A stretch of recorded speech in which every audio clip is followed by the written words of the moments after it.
Hello, friends, and welcome to Healthier and Happier Humans, episode 3. I am Ashley McGee, and today we're going to be talking about stress. And just so you know, if I sound a little weird, I'm fighting a bit of a cold, so that is why, but I'm here for you. So, stress. Super, super important to talk about because two things. A, it impacts everyone, and B, it has major health complications if you are suffering from chronic stress. Things like digestive problems, anxiety, headaches, depression, weight gain, sleep problems, issues with memory and concentration, high blood pressure, heart disease, and stroke. Okay, so like major, major things here. So that's why it's so, so important to talk about, especially because, like I said, all of us deal with it. Now, I do want to point out that not all stress is bad. What I'm really referring to here is chronic stress, and not necessarily the stress that in short term will heighten your senses and, get you out of a bad situation or kind of create some competition and motivation. I'm not talking about that. I'm talking about chronic stress that is weighing you down. So I think it's super important to look at the type of stress you have in your life and really where it's coming from. And I categorize it as internal versus external stressors. Okay. And what I mean by that is what is in your control and what is really outside of your control. Okay. And the reason I ask that is let's be honest with ourselves. Permission to be honest with yourself. How much of your stress is self-imposed? And I will be 100% transparent. There are times when I'm very stressed, I call myself a stress ball. And I say, I know that this is self-imposed. So I'm just dealing with that, right? Like sometimes it just happens. But being honest with yourself, I think, can sometimes help with stress because if you realize that some of it is self-imposed, it almost lowers the stakes a little bit, I think. And then you can allow yourself a little bit of rest or wiggle room, or you know what, like tonight I'm just going to take a breather because this isn't a real problem. So, free yourself, really, and I want you to dig deep here, okay? Because everyone can be like, oh, work is so stressful right now, or my kids are driving me nuts, whatever, right? Very surface things. Really dig into what it is. Have you created a situation for yourself at work where you took on too many projects, or you're helping a coworker because they are mediocre? Sorry, I said it. Maybe an unpopular opinion. Is this something that you've created for yourself? Is it something that is it outside of your control? Is it a family has a medical issue, or I don't know, your spouse got laid off, right? There are things that are definitely outside of your control. But first, I want you to look at specifically what are the stressors in your life and ask yourself, and this is going to sound callous probably to some of you, but this is the way I operate, frankly, is ask yourself, is this a real problem? Okay, in the scheme of things, is this a real problem? Does it really matter, right? If you have a typo on a document and you have to reprint it, is that worth pulling your hair out over? Probably not. Again, this is maybe going to sound a little harsh to some of you guys, but it may be a little bit of a pet peeve of mine when people are like, oh, the world is ending. And I'm like, is it though? Is it? So, oh man. Or you can blame the cold for me being a little bit more sarcastic than usual. I don't know. Anyway, here we go. So, and then, okay. For things that you don't have control over, because those exist too, is there any way to help yourself kind of either set yourself up for success or lessen the load? ways to cope, can you ask for help? Things like that. And my last point I want to make about stressors is you can anticipate and plan for a lot of them.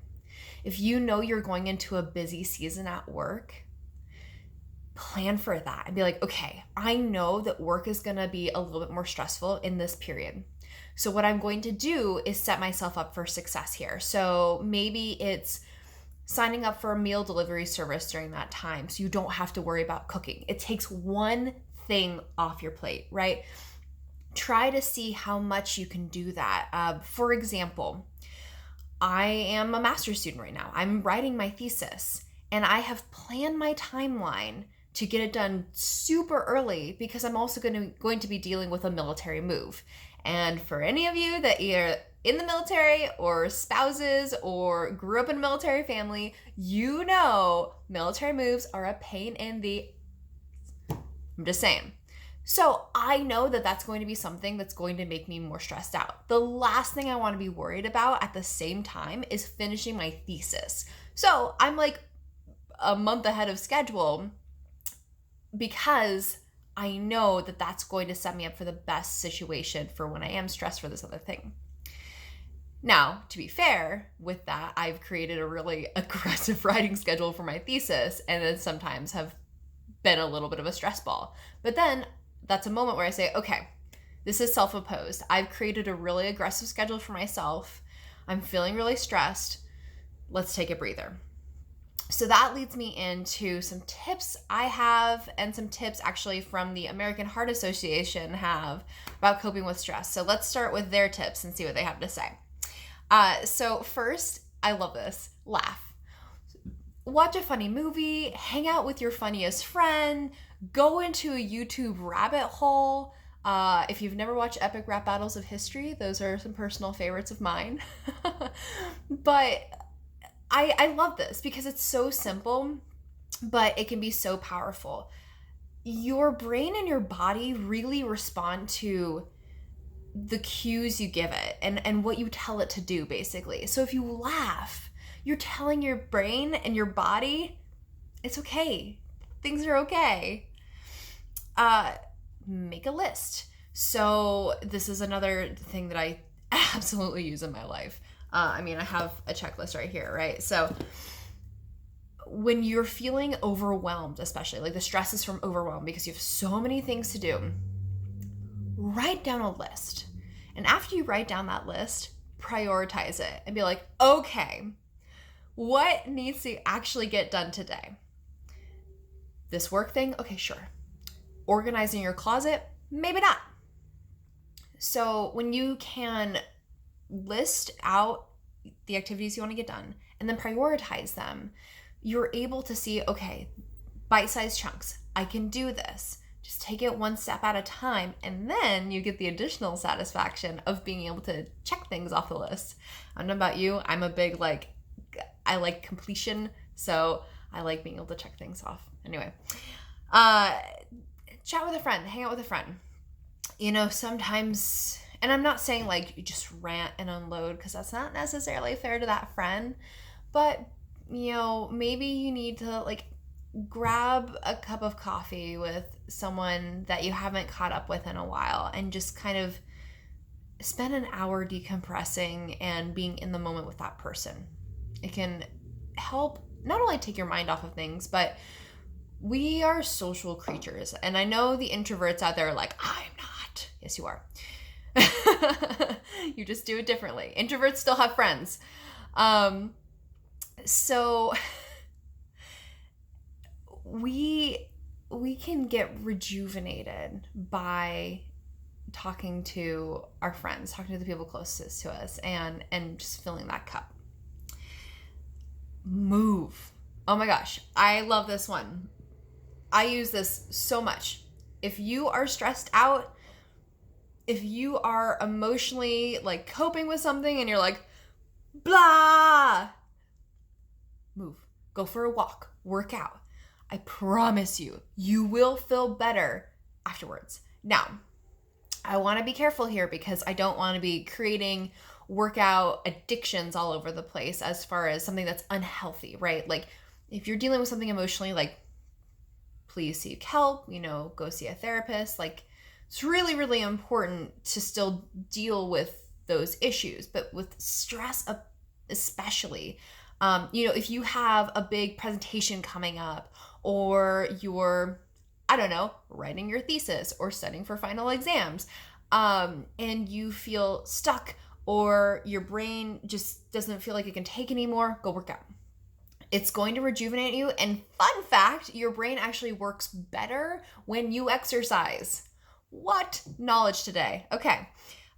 Sleep. Okay. Sleep is super important, guys. And it can be really, really, really hard if you're stressed to then go to sleep, right? Because your brain's just spinning. Something that I've found helpful is I will, if I have an idea that I'm like mulling over, I will do a voice memo to myself. Like if I'm laying in bed, I'm like, I can't stop thinking about this. I do a voice memo, and then it takes it out of my brain, and then I can go to bed. I'm also a reader. I like to read before bed. It winds me down, and so whatever that is for you, try incorporating those practices so you can get 7 to 9 hours of sleep a night. I know some of you think I'm crazy. And then deep breaths. This is so good anytime you're feeling stressed out, is in through your nose, out through your mouth. And I want you to know these are belly breaths. So you're pushing out with your diaphragm, not filling your lungs. So fill your belly with your breath and then exhale, and you'll feel more grounded and centered and calm. Okay, few bonuses from me. So this is one that I think is really important, is give yourself permission to say no and to clear your calendar. I have done this many times, and I'm someone that prides myself on like doing the things I say I'm going to do, but I also pride myself on taking care of myself. So if you're feeling overwhelmed and you have plans with someone and you're just like, and like that is causing stress, you know what, be honest. Text them or call them, be like, hey dude, like I know that we're supposed to go play tennis, but I am insanely stressed out. I'm behind on a deadline and I'm gonna have to do a rain check. I think when you have an honest conversation like that, people are going to be like, no worries, like take care of your stuff and we'll get back to it, right? So give yourself permission to do that.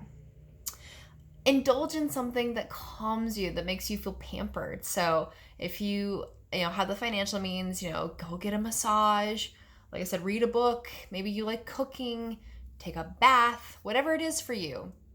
Take time to do it. And then of course one of my favorites is pet an animal, because I have a very cute fluffy cat that's, I don't know, somewhere. And he is also a major source of comfort for me. So I would love to hear from you how you cope with stress.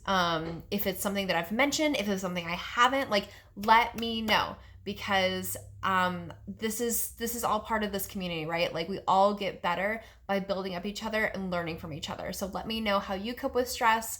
I'd love to hear from you if you found this helpful, and we will talk again soon. Thanks guys. Have a great week.